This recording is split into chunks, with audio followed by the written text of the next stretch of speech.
Hello friends, आप सभी का स्वागत है एक नई क्लास में। दोस्तों, इस क्लास में सॉल्व करने वाले हैं रीजनिंग के प्रैक्टिस सेट को। यदि आप सभी RRB NTPC, RRB group D, SSC GD, UP police constable या दिल्ली पुलिस कांस्टेबल तैयारी कर रहे हैं तो यह प्रैक्टिस सेट आपके लिए काफ़ी इंपॉर्टेंट है, क्योंकि इस प्रैक्टिस सेट में दोस्तों उन्हीं क्वेश्चन कवर किया गया है जो कि आपके एग्जाम्स के पिछले वर्ष की परीक्षा में पूछे जा चुके हैं और आने वाले एग्जाम्स में 100% जरूर पूछे जाएंगे। इसलिए क्लास को पूरा देखिएगा। चलिए हम लोग पहले प्रश्न की शुरुआत करते हैं। देखिए, हमारा पहला प्रश्न है, श्रेणी में अगली संख्या ज्ञात कीजिए। हमारी सीरीज क्या है दोस्तों? यहाँ पे देखिए, पहली संख्या सीरीज की है दोस्तों 10। उसके बाद 10 से संख्या क्या हो गई? 14 हो गई। 14 से दोस्तों कितनी हो गई? 18 हो गई। 18 से 26, 26 से 34, 34 से 46 और उसके बाद दोस्तों प्रश्नवाचक चिन्ह। तो ऐसे प्रश्नों को दोस्तों हम लोग कैसे सोल्व करेंगे? तो सबसे पहले देखेंगे दोस्तों इसमें पैटर्न को। तो पैटर्न यहाँ पे क्या हो रहा है? तो यहाँ पे देखिए दोस्तों 10 से कितनी संख्या हो गई? 14 हो गई। तो हम कह सकते हैं यहाँ पे कितनी बढ़ गई है? तो +4। कितनी बढ़ गई है दोस्तों यहाँ पे? तो +4 बढ़ गई है। ठीक है, आगे देखिए क्या हो रहा है। 14 से 18, तो 14 से 18 कितनी बढ़ गई दोस्तों यहाँ पे संख्या? तो आप कहोगे यहाँ पे भी बढ़ गई है +4। कितनी बढ़ गई है?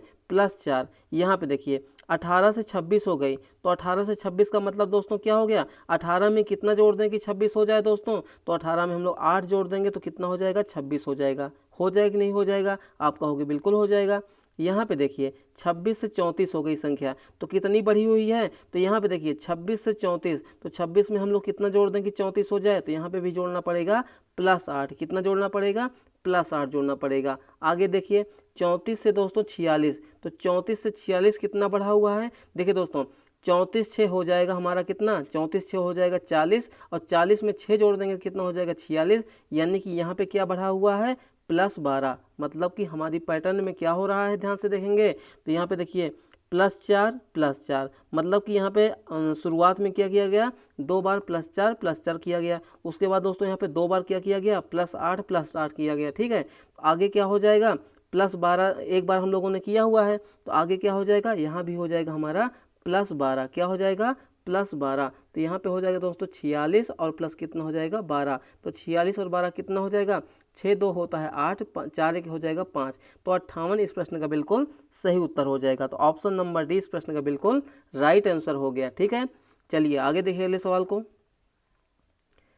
अगला सवाल हमारा है, एक निश्चित कोड भाषा में कोड को लिखा जाता है दोस्तों BNCD के रूप में लिखा जाता है। ठीक है, तो उसी कोड भाषा में बिल को कैसे लिखा जाएगा? कोडिंग डिकोडिंग का प्रश्न है दोस्तों, इंपॉर्टेंट प्रश्न है, ध्यान दीजिएगा।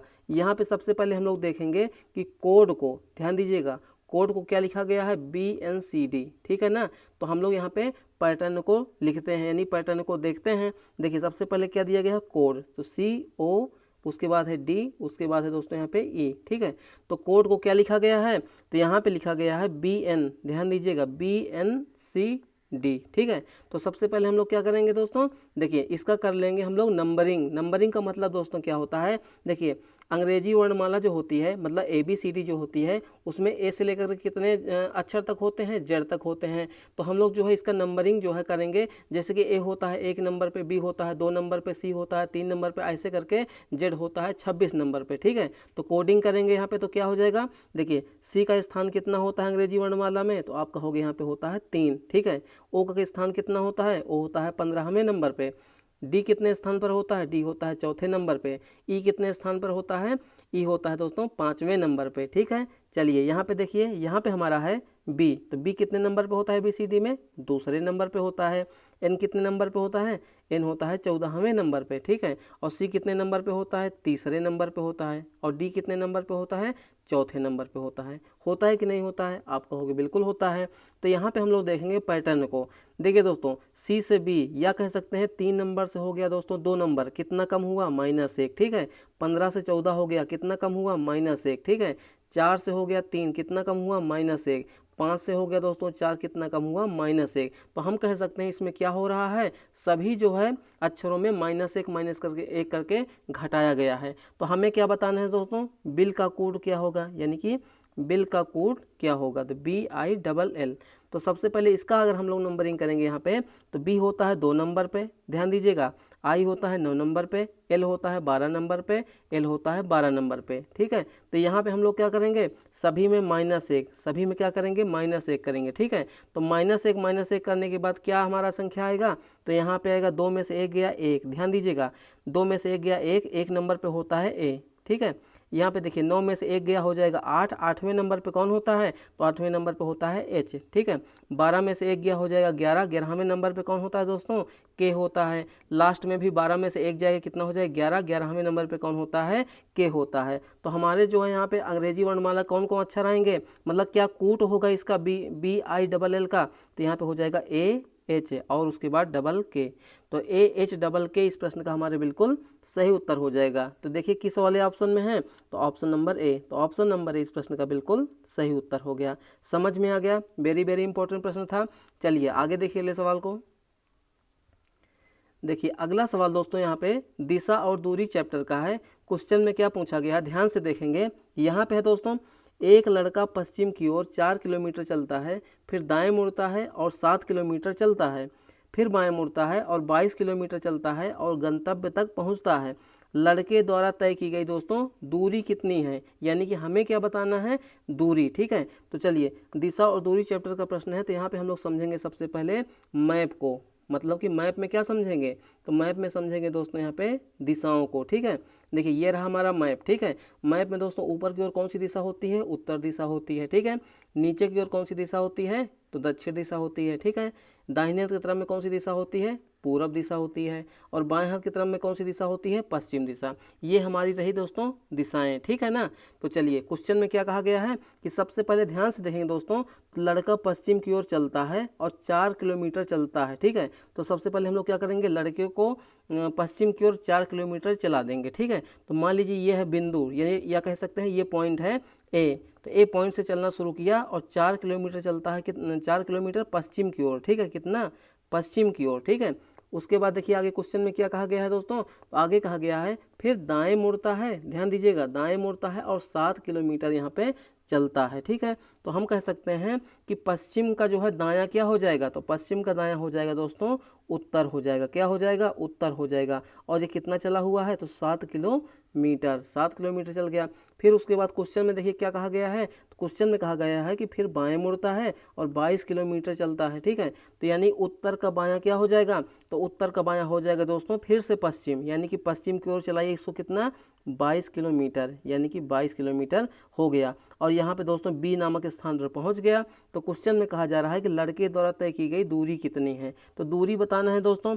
देखिए दूरी के लिए हम लोग क्या करेंगे, ध्यान दीजिएगा, दूरी के लिए क्या करेंगे, सबसे पहले दोस्तों वो कितनी दूरी तय करता है, तो सबसे पहले दोस्तों यहाँ पे तय करता है 4 किलोमीटर, फिर उसके बाद 7 किलोमीटर, उसके बाद दोस्तों यहाँ पे 22 किलोमीटर, ठीक है ना। तो यहाँ पे हम लोग क्या करेंगे, 22 + 7 और +4 जोड़ देंगे, तो कितना हो जाएगा, देखिए 22 और 7 4 कितना होता है 11, तो 22 और 11 कितना हो जाएगा, 33 किलोमीटर, कितना हो जाएगा, 33 किलोमीटर। तो इस प्रश्न का हमारा सही उत्तर क्या हो जाएगा, 33 किलोमीटर, जो कि ऑप्शन नंबर सी में है। तो ऑप्शन नंबर सी इस प्रश्न का बिल्कुल सही उत्तर हो गया, ठीक है। चलिए आगे देखिए ले सवाल को। देखिए अगला सवाल दोस्तों यहाँ पे है, अर्जुन सारा के पिता सचिन का इकलौता बेटा है, सचिन का अर्जुन के साथ क्या संबंध है। दोस्तों रक्त संबंध चैप्टर का प्रश्न है, यानी कि ब्लड रिलेशन चैप्टर का प्रश्न है, ठीक है। कैसे हल करेंगे, ध्यान दीजिएगा। यहाँ पे कहा गया है दोस्तों कि अर्जुन जो है सारा के पिता सचिन, मतलब कि अर्जुन जो है सारा के पिता का क्या नाम है, सचिन का क्या है, इकलौता बेटा। तो सबसे पहले यहाँ पे ध्यान देंगे, ये रही सारा, ठीक है ना, ये रही सारा, और जो सारा के दोस्तों पिता हैं, ध्यान दीजिएगा, सारा के जो पिता हैं उनका नाम क्या है दोस्तों, सचिन। क्या नाम है यहाँ पे, सचिन। तो सचिन क्या हो जाएंगे दोस्तों, ये हो जाएंगे पिता, किसके दोस्तों, यहाँ पे सारा के, ठीक है। आगे देखिए, अर्जुन जो है सारा के पिता सचिन का इकलौता बेटा है। तो जो अर्जुन है दोस्तों ना, वो किसका जो है बेटा है, तो यानी सचिन का, ठीक है ना, किसका, सचिन का। ये क्या है दोस्तों, ये है बेटा, ठीक है ना। और कौन सा, इकलौता बेटा, कौन है, इकलौता बेटा। तो ये हो जाएगा दोस्तों इकलौता बेटा हो जाएगा। ठीक है, चलिए अब हम लोग क्वेश्चन को समझते हैं। देखिए क्वेश्चन में क्या कहा गया है, सचिन का अर्जुन के साथ क्या संबंध है, मतलब सचिन का अर्जुन के साथ क्या संबंध है, आप बताइए। अगर सचिन का इकलौता बेटा दोस्तों यहाँ पे अर्जुन है तो सचिन उस अर्जुन का क्या लगेगा, तो यहाँ पे लगेगा दोस्तों फादर यानी कि पिता लगेगा। ठीक है भाई, आप बताइए अगर सचिन पिता है किसका, अर्जुन का, ठीक है ना, तो सॉरी अर्जुन जो है बेटा है सचिन का, तो सचिन क्या लगेगा यहाँ पे, पिता लगेगा, फादर लगेगा। तो इस प्रश्न का हमारा सही उत्तर क्या हो जाएगा दोस्तों, ऑप्शन नंबर डी हो जाएगा। ठीक है, चलिए आगे देखिए सवाल को। देखिए अगला सवाल यहाँ पे दिया गया है दोस्तों, कागज का एक टुकड़ा निम्नलिखित आकृति में दिखाए गए तरीके से काटा गया है जिसमें आकृति का एक भाग गायब है। जवाब में दी गई आकृतियों में से उस भाग का चयन करें जो गायब है। दोस्तों यहाँ पे क्या है, 1 2 3 मतलब कि 3 हिस्सा यहाँ पे मौजूद है, चौथे वाले हिस्सा जो है गायब है। ठीक है, तो इस गायब वाली जगह पे कौन सी आकृति आएगी चारों ऑप्शन में से, वही हमें बताना है। ठीक है ना, तो ध्यान से देखिएगा। हम लोग यहाँ पे देख रहे हैं कि ये वाली पंखुड़ी गायब है, इसको पंखुड़ी ही कह सकते हैं। तो देखिए कैसे बनेगा, तो मान लीजिए ये लाइन ऐसे आ जाएगी, नहीं आ जाएगी, बिल्कुल आ जाएगी। उसके बाद दोस्तों ये वाला ऐसे आ जाएगा और ये वाला ऐसे आ जाएगा। तो हमारा जो दोस्तों कैसे बनेगा, ये ऐसे बनेगा, ध्यान दीजिएगा, ऐसे बनेगा और ऐसे बनेगा और जो है ऐसे बनेगा। तो इस तरीके का आकृति किसमें नहीं है, ध्यान दीजिएगा। तो ए वाले में नहीं है, ए वाले में लाइन ऐसे खींची गई है, गलत हो गया। ठीक है ना, और बी वाले में भी गलत हो गया क्योंकि इस हिस्से में बनाया गया है। ठीक है, सी वाला तो बिल्कुल ही गलत है। तो बचा कौन सा ऑप्शन, डी वाला। तो इस प्रश्न का बिल्कुल सही उत्तर क्या हो जाएगा, option number D. Option number D में जो आकृति यहाँ पे छिपी हुई, मतलब कि जो आकृति मौजूद है वही आकृति को उस पंखुड़ी वाले जगह पे, मतलब प्रश्नवाचक चिन्ह के जगह पे रख देंगे तो आकृति हमारी पूरी हो जाएगी। ठीक है, चलिए आगे देखिए अगले सवाल को। देखिए अगला सवाल दोस्तों यहाँ पे दिया गया है, उस युग्म को चुनिए जो उसी पैटर्न का अनुसरण करता है जो नीचे दिए गए युग्मों के दो समुच्चय द्वारा किया जाता है। दोनों युग्म समान पैटर्न का अनुसरण करते हैं। क्वेश्चन में क्या कहा गया है दोस्तों, कि दोनों युग्म जो हैं समान पैटर्न का अनुसरण कर रहे हैं। तो हमारे युग्म कौन कौन से हैं, ये वाले हमारे युग्म दिए गए हैं दोस्तों, और चारों ऑप्शन में से कौन से ऐसे युग्म हैं जो इस पैटर्न का फॉलो कर रहा है। ठीक है, तो चलिए देखिए यहाँ पे। देखिए सबसे पहले ध्यान देंगे, यहाँ पे है एफ, यहाँ पे है जे, यहाँ पे है एम। इसका संबंध किससे है या इसका अनुपात किससे है, यू क्यू एन से। ठीक है ना, यू, ठीक है, क्यू और एन। ठीक है, यहाँ पे क्या है डी पी क्यू और यहाँ पे दोस्तों क्या है डब्ल्यू के जे। तो देखिए दोस्तों अंग्रेजी वर्णमाला में जो एफ और यू होता है ये आपस में क्या होते हैं दोस्तों, तो ये आपस में होते हैं दोस्तों विपरीत। क्या होते हैं ये, विपरीत होते हैं। ठीक है, जे और क्यू आपस में क्या होते हैं, विपरीत। ठीक है, एम और एन क्या होते हैं आपस में, विपरीत। तो यहाँ पे कॉन्सेप्ट क्या लग रहा है, विपरीत, या कह सकते हैं उल्टा या फिर अपोजिट है। ठीक है ना, उसी प्रकार से यहाँ भी देखिए डी का उल्टा डब्लू होता है और डब्लू का उल्टा क्या होता है दोस्तों, डी होता है।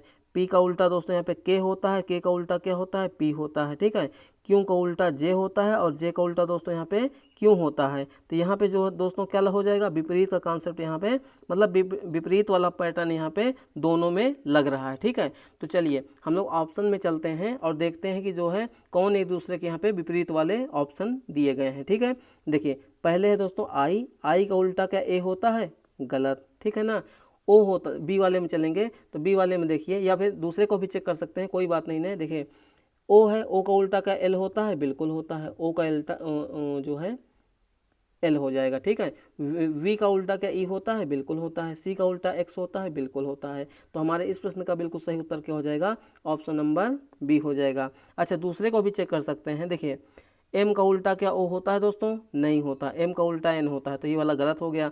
एल का उल्टा क्या वी होता है दोस्तों, तो एल का उल्टा दोस्तों वी नहीं होता है, एल का उल्टा होता है ओ। ठीक है ना, एच का उल्टा होता है एस, तो ये वाला भी गलत हो गया। बचा हमारा कौन सा, यही बी वाला। तो बी वाले इस प्रश्न का दोस्तों बिल्कुल सही उत्तर हो जाएगा। मतलब बी वाला जो ऑप्शन है वो बिल्कुल समान युग्म का पैटर्न फॉलो कर रहा है। ठीक है, चलिए आगे देखिए अगले सवाल को। देखिए अगले सवाल में क्या दिया गया है, उस विकल्प आकृति को चुनिए जो पैटर्न को पूरा करने के लिए नीचे दी गई आकृति में प्रश्नवाचक चिन्ह के स्थान पर आएगी। और यहाँ पे एक शब्द का प्रयोग किया गया है कि घूर्णन की अनुमति नहीं है। घूर्णन का मतलब दोस्तों क्या होता है कि घुमाने की अनुमति यहाँ पे नहीं है। ठीक है, देखिए यहाँ पे हमारा एक भाग है, यहाँ दूसरा भाग है, यहाँ तीसरा भाग है, चौथे वाले भाग में आकृति गायब है। तो चारों वाले ऑप्शन में से कौन सी ऐसी आकृति होगी जो यहाँ पे बिल्कुल फिट बैठेगी। ठीक है, तो ध्यान से देखिए, पहली वाली आकृति को अगर हम लोग यहाँ पे ध्यान से देखेंगे तो 2 लाइन ऐसे ऐसे खींची गई है और ऊपर 2 गोले हैं, ध्यान दीजिएगा, ऊपर 2 गोले हैं और नीचे 1 गोला है, ठीक है।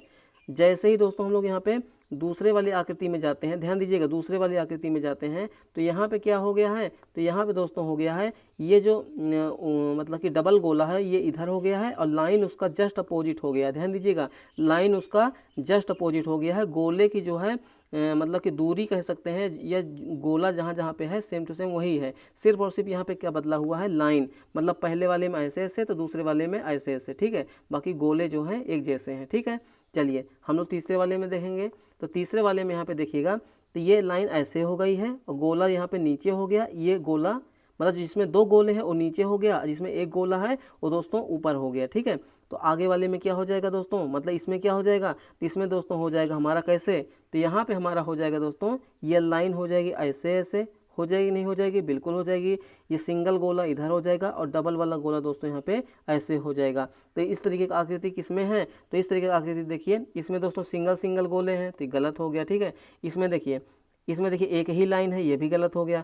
बचा हमारा सी और ए, तो सी और ए में हमारा कौन सा सही होगा, देखिए सी वाले में दोस्तों लाइन ऐसे ऐसे है, ठीक है ना, जो कि हमारा तीसरे वाले में वैसे भी मिल रहा है, तो सी वाला भी गलत हो गया। बचा कौन सा हमारा, तो ए वाला। तो इस प्रश्न का हमारा बिल्कुल सही उत्तर क्या हो जाएगा दोस्तों, ऑप्शन नंबर ए हो जाएगा। ऑप्शन नंबर ए वाली आकृति को अगर प्रश्न आकृति में हम लोग रखेंगे तो हमारा जो पैटर्न होगा ना बिल्कुल सेम टू सेम फॉलो करेगा, ठीक है। चलिए आगे देखिए ले सवाल को। अगला सवाल यहाँ पे दिया गया है दोस्तों, यदि प्लस का तात्पर्य माइनस है, गुणा का तात्पर्य प्लस है, भाग का तात्पर्य गुणा है और माइनस का तात्पर्य यहाँ पे भाग है, तब 48 + 6 × 2 - 1/4 का परिणाम क्या होगा। चलिए सबसे पहले हम लोग यहाँ पे चिन्हों को बदलेंगे। तो यहाँ पे देखिए प्लस का मतलब दोस्तों क्या है, माइनस, ठीक है ना, प्लस को क्या लिखा जाएगा, माइनस, और गुणा की जगह पे हम लोग क्या लिखेंगे, तो गुणा की जगह पे लिखेंगे प्लस, ठीक है, और भाग की जगह पे, तो भाग की जगह पे गुणा लिखेंगे, ठीक है, और माइनस की जगह पे यहाँ पे भाग लिखेंगे। तो ये वाले जो चिन्ह बदले गए हैं इन्हीं का प्रयोग हमें समीकरण में करना है, ठीक है। चलिए यहाँ पे हम लोग लिखते हैं, देखिए क्या दिया गया है, 48 प्लस, ध्यान दीजिएगा, 48 + 6 × 2 - 1/4। चिन्हों को बदलेंगे। देखिए सबसे पहले प्लस है, प्लस की जगह पे क्या हो जाएगा, माइनस, ठीक है, यहाँ पे माइनस हो गया। गुणा की जगह पे प्लस हो जाएगा, यहाँ प्लस हो जाएगा। माइनस की जगह पे, तो माइनस की जगह पे दोस्तों यहाँ पे हो जाएगा हमारा भाग, तो यहाँ पे क्या हो जाएगा, भाग, और भाग की जगह पे क्या हो जाएगा, गुणा हो जाएगा, ठीक है। चलिए इसको हम लोग सॉल्व करते हैं। तो हमारा क्या बना यहाँ पे, 48 - 6 + 2/1 × 4। यहाँ पे दोस्तों हम लोग क्या करेंगे, बोर्ड मास का नियम लगाएंगे या कोष्ठक का नियम, ठीक है। तो बोर्ड मास के नियम में सबसे पहले क्या हल करते हैं हम लोग, ब्रैकेट्स को, यानी कि छोटा मझला बड़ा, तो यहाँ ब्रैकेट्स है नहीं तो हम लोग क्या हल करेंगे, भाग को, किसको, भाग को। देखिए यहाँ पे हो जाएगा 48 - 6 + 2 में भाग देंगे दोस्तों 1 से, 2 में भाग देंगे 1 से, कितनी बार जाएगा दोस्तों, 2 बार, तो यहाँ पे 2 हो जाएगा, गुणे कितना हो जाएगा, 4। फिर उसके बाद गुणा हल करेंगे तो यहाँ पे हो जाएगा 48 - 6 + 4 दूना कितना हो जाएगा, 8। प्लस वाले को जोड़ेंगे और माइनस वाले को घटाएंगे तो 48 और 8 कितना होता है, 56 होता है। कितना होता है, 56। 56 - 6 बराबर कितना हो जाएगा, 50। तो इस प्रश्न का बिल्कुल सही उत्तर हमारा क्या हो जाएगा, 50, जो कि किस ऑप्शन में है, ऑप्शन नंबर सी में है। तो ऑप्शन नंबर सी इस प्रश्न का बिल्कुल सही उत्तर हो गया, ठीक है। चलिए आगे देख ले सवाल को। अगला सवाल दोस्तों हमारा रैंकिंग चैप्टर का है। क्वेश्चन में क्या पूछा गया है, पी जो है एक पंक्ति के मध्य में है, ठीक है ना, मतलब जो पी नामक व्यक्ति है एक पंक्ति के मध्य में है, मतलब बीच में है, जहां वह बाएं से 20वें स्थान पर है। पंक्ति में व्यक्तियों की कुल संख्या क्या है। इंपॉर्टेंट प्रश्न है, ध्यान दीजिएगा। यहाँ पे दोस्तों क्या कहा जा रहा है कि एक पंक्ति है, मान लीजिए, ठीक है ना, ये पंक्ति हो गई, ठीक है। इसमें क्या हुआ कि ये है मान लीजिए बायां, ध्यान दीजिएगा, ये क्या है, बायां, और ये क्या है दोस्तों, ये है दायां, ठीक है ना। और जो यहाँ पी नामक व्यक्ति है वो बाएं से 20वें स्थान पर है, ध्यान दीजिएगा। मान लीजिए कि ये 20वां है, ठीक है ना, ये कौन सा स्थान है, ये है 20वां, और यहाँ पे कौन सा व्यक्ति है, पी है, ठीक है ना। अब क्वेश्चन में कहा गया है दोस्तों कि पंक्ति में व्यक्तियों की कुल संख्या ज्ञात कीजिए। जब भी आपको दोस्तों किसी व्यक्ति का स्थान, ध्यान दीजिएगा मेरे शब्दों को, जब भी आपको पंक्ति में व्यक्तियों का कोई भी स्थान दिया जाए बाएं से या दाएं से, और आपसे जो है कुल व्यक्तियों की संख्या निकालना है, तो क्या करना होगा मैं बता रहा हूँ। देखिए अगर इस व्यक्ति को दोस्तों बाएं से गिनेंगे तो ये 20वें स्थान पर है, ठीक है ना, ध्यान दीजिएगा। इसको हम लोग दाएं से गिनेंगे तो भी मतलब कि 20वें स्थान पर है। क्यों है दोस्तों, क्योंकि जो 20वां स्थान है ना वो मध्य का है, किसका है, बीचों बीच बिल्कुल मध्य का है। तो यहाँ पे क्या हो जाएगा, यानी कि बाएं से इसको गिनेंगे, ध्यान दीजिएगा, तो ये इसमें कितने व्यक्ति हो जाएंगे 20, और इधर से कितने हो जाएंगे 20, तो 20 और 20 कितना हो जाएगा दोस्तों 40, कितना हो जाएगा 40। लेकिन 40 हमारा आंसर नहीं होगा। क्यों नहीं होगा, पूछा जा रहा है कि, ध्यान दीजिएगा, पूछा गया है दोस्तों कि व्यक्तियों की कुल संख्या ज्ञात कीजिए। तो कुल संख्या में क्या हो जाएगा, हमेशा एक कम हो जाएगा, हमेशा एक कम हो जाएगा, मतलब टोटल में से एक घटा देंगे, कितना हो जाएगा 39। तो इस पंक्ति में कुल कितने व्यक्ति हैं दोस्तों, 39 व्यक्ति हैं। अच्छा, हम लोग यहाँ पे दोस्तों -1 क्यों किए, -1 भाई क्यों किए, देखिए ये P नामक व्यक्ति है, ये 20वें स्थान पर है, जो कि बिल्कुल बीचों बीच है, मतलब कि मध्य है, ठीक है। अगर दोस्तों हम लोग बाएं से इस व्यक्ति के पास जा रहे हैं तो ये 20वां स्थान आ जाएगा, ठीक है, क्योंकि मध्य का है। और इधर से भी जाएंगे तो भी 20वां स्थान, क्योंकि मध्य का है। तो 20 और 20 हो जाएगा 40, ठीक है। लेकिन जब बात व्यक्तियों की होगी ना, तो 40 में से एक घटाएंगे, क्यों, क्योंकि इस P नामक व्यक्ति को दोस्तों हम लोग 2 बार काउंट कर रहे हैं, मतलब कि 2 बार गिनती कर रहे हैं, ठीक है। क्योंकि बाएं से भी ये व्यक्ति गिनती हो जाएगा और दाएं से भी एक बार गिनती हो जा रहा है, तो यानी कि एक, इसीलिए हम लोग यहाँ पे घटा देते हैं। इस P नामक व्यक्ति को 2 बार काउंट किया जाता है, यानी कि बाएं से भी और दाएं से भी, इसलिए हम लोग क्या करेंगे, बायां और दायां से हम लोग जोड़ेंगे और उसमें से जो है व्यक्तियों को संख्या निकालने के लिए एक हमेशा घटा देंगे। तो इस प्रश्न का हमारा सही उत्तर क्या हो जाएगा, 39 व्यक्ति हैं। पंक्ति में कुल कितने व्यक्ति हैं, 39 व्यक्ति हैं। इंपॉर्टेंट प्रश्न था, आई होप आपको समझ में आया होगा, ठीक है। चलिए आगे देख ले सवाल को। अगला सवाल दोस्तों हमारा डाइस का है, यानी कि पासा का है। क्वेश्चन में क्या है, ध्यान से देखिएगा, एक पासा में 1 से 6 तक संख्यांकित है, मतलब कि 1 से लेकर के 6 तक जो है संख्या अंकित की गई हैं। 4 के विपरीत कौन सी संख्या आएगी। हमें यहाँ पे क्या बताना है दोस्तों, कि जो 4 वाला फलक है, या कह सकते हैं कि 4 जहाँ पे लिखा गया है उसके विपरीत कौन सी संख्या आएगी। तो ऐसे प्रश्नों में दोस्तों हम लोग कैसे सॉल्व करेंगे, बहुत ही आसानी से मैं तरीका बता रहा हूँ, उसको आप लोग ध्यान dीजिएगा। सबसे पहले तो यहाँ पे देखिए कितनी आकृति दी गई हैं या कितने पासे दी गए हैं, तो 1 दिए गए हैं, 2 दिए गए हैं और 3 दिए गए हैं। तो क्या आपको तीनों में देखना पड़ेगा, नहीं दोस्तों। यहाँ पे हम लोग दोस्तों 2 ऐसे पासों को देखेंगे जिसमें दोस्तों एक फलक कॉमन हो। क्या हो, मैं यहाँ लिख दे रहा हूँ, ठीक है। एक फलक, फलक का मतलब दोस्तों क्या होता है, सतह, ठीक है ना। फलक का मतलब क्या होता है, सतह। कॉमन हो, क्या हो दोस्तों, कॉमन। कॉमन का मतलब क्या होता है दोस्तों, कि दोनों में एक एक मिलना चाहिए, ठीक है। तो चलिए सबसे पहले हम लोग पहले और दूसरे में चलते हैं, ठीक है ना, पहले और दूसरे में। तो यहाँ पे दोस्तों क्या है, 3 है, यहाँ भी क्या है 3 है, यहाँ पे क्या है 4 है, यहाँ पे भी 4 है, यहाँ पे 5 है, यहाँ पे 1 है। तो दोस्तों यहाँ पे देखिए 3 भी है, 4 भी है, 3 भी है, 4 भी है, तो यहाँ पे तो 2 फलक कॉमन मिल गया ना। तो हम लोग क्या करेंगे, 1 और 2 को नहीं उठाएंगे, 1 और 2 को नहीं उठाएंगे, ठीक है। तो हम लोग क्या करेंगे, 1 और 3 से कंपैरिजन कर लेते हैं, ठीक है ना। 1 और 3 से कंपैरिजन कर लेते हैं। देखिए 1 वाले में क्या है, यहाँ पे दोस्तों है 3, ठीक है ना, यहाँ पे है 4, यहाँ पे है 5, और तीसरे वाले में देखिए यहाँ पे है 3, यहाँ पे है 6, यहाँ पे है 2। दोनों में क्या कॉमन मिल रहा है, तो दोनों में कॉमन मिल रहा है दोस्तों यहाँ पे 3। कौन मिल रहा है, 3। तो हम लोग पहले और तीसरे को उठा लेंगे, मतलब पहला वाला जो पासा है और यहाँ पे दोस्तों तीसरा वाला पासा। तो पहले वाले पासे में देखिए ध्यान से कौन सा कॉमन मिल रहा है, आप कहोगे यहाँ पे मिल रहा है 3। कौन मिल रहा है, 3। तो 3 को पकड़िए और क्लॉकवाइज घुमा दीजिए। क्लॉकवाइज का मतलब दोस्तों क्या होता है, जैसे घड़ी घूमती है ना, यानी कि दक्षिणावर्त। तो दक्षिणावर्त घुमाएंगे दोस्तों, तो पहले वाली जो आकृति है, यानी पहला वाला जो पासा है, उसमें पहला अंक कौन सा आएगा, 3 आएगा, उसके बाद 5 आएगा, 5 के बाद यहाँ पे 4 आएगा, ठीक है। और यहाँ जो तीसरी वाली जो पासा है या तीसरी वाली जो आकृति है, उसमें दोस्तों यहाँ पे देखिए, यहाँ पे 3 दिया गया है ना, तो 3 को पकड़ कर क्लॉकवाइज घुमाएंगे, यानी दक्षिणावर्त घुमाएंगे। दक्षिणावर्त का मतलब दोस्तों क्या होता है, इससे घड़ी घूमती है। घड़ी कैसे घूमती है, ऐसे ही तो घूमती है ना, तो ऐसे घुमाएंगे। तो 3 को घुमाएंगे पकड़ के, तो पहले क्या आएगा 3, फिर उसके बाद 2 आएगा, फिर उसके बाद 6 आएगा, यानी कि 3 हो जाएगा, 2 हो जाएगा, 6 हो जाएगा। तो यहाँ पे देखेंगे दोस्तों 5 के विपरीत क्या हो गया, यहाँ पे 5 के विपरीत यहाँ पे हो गया, सॉरी यहाँ पे कुछ मिस्टेक हो रहा है क्या, 1 और 3 से, ठीक है, नहीं सही है। 5 के विपरीत दोस्तों यहाँ पे क्या हो गया, 2 हो गया। 5 के विपरीत क्या हो गया, 2 हो गया, ठीक है। और यहाँ पे दोस्तों देखेंगे 4 के विपरीत क्या हो गया, तो 4 के विपरीत यहाँ पे हो गया 6।